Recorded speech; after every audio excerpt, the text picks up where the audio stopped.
All right, taking security is an important component of the job we do as credit managers and credit professionals. Managing UCC filings. When do we put security in place? That's one of the first things, and managing that process of taking security. Let's get policies and procedures in place for security. Let's have some rhythm and rhyme to how to go about this, when we're going to put the filings in place, etc. Now, we're not going to file on everyone. In credit, we'd like to file on everybody. Well, that's not possible. That's not practical. So you can't file on everybody. Now, on the other end, filing on nobody doesn't seem to be the correct answer either.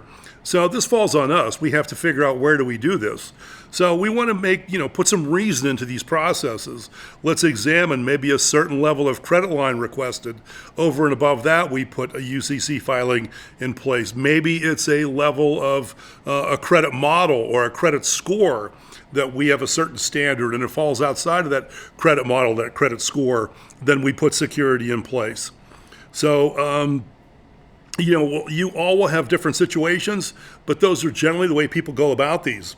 So we want to file our UCCs timely as well. If you're selling goods, you should always file your UCC before you ship your goods to your customer.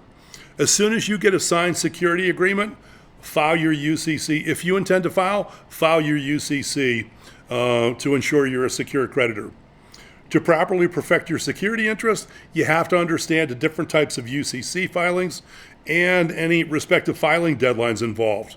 Failure to meet the deadline requirements can jeopardize your position as a secure creditor. Recognize there's two elements: a security agreement and a financing statement. Both have to be present. We have to get a security agreement signed and file the financing statement.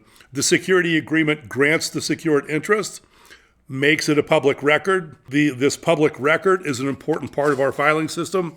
It puts that record out there, and it's based on the bedrock in our filing system that potential lenders coming in behind us deserve the right and the opportunity to do a search against that given business and see what's going on. Are there encumbrances? How many? What's the nature of those encumbrances?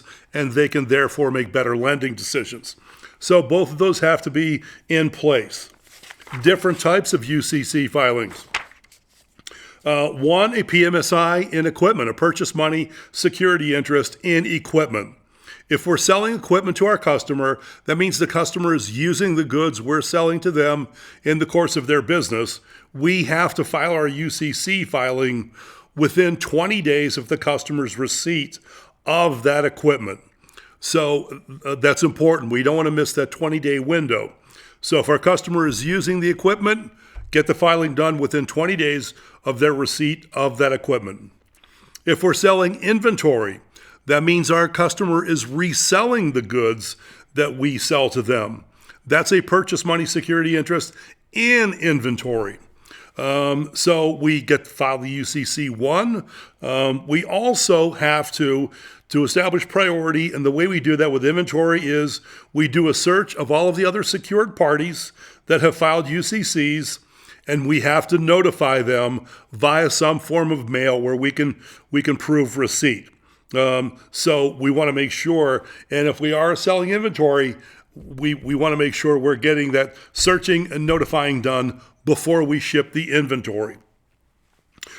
We also have blanket filings, and a blanket filing is exactly that. It's a blanket covering all of the assets of the debtor. When we file those, the UCC1 should be filed prior to shipping any goods, prior to making any loans, prior to incurring any debt. We should get that blanket in place before so. Now, we also need to understand we got to get the correct legal party. I talked about corporate certificates and articles of incorporation. It's important we get the correct legal name. In 2010, the Uniform Commercial Code, the writers of the code, put a change through that said we have to identify the debtor according to how they are listed in the public organic record. The public organic record is the articles of incorporation.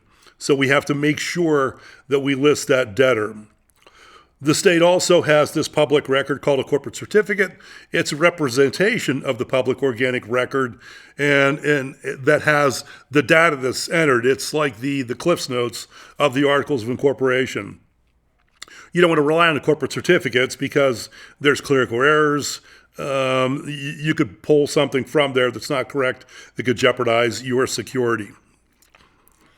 We also want to monitor for name changes in the UCC filing process too. If our customer changes their name, we must amend our UCC filing within 4 months of the date of the name change.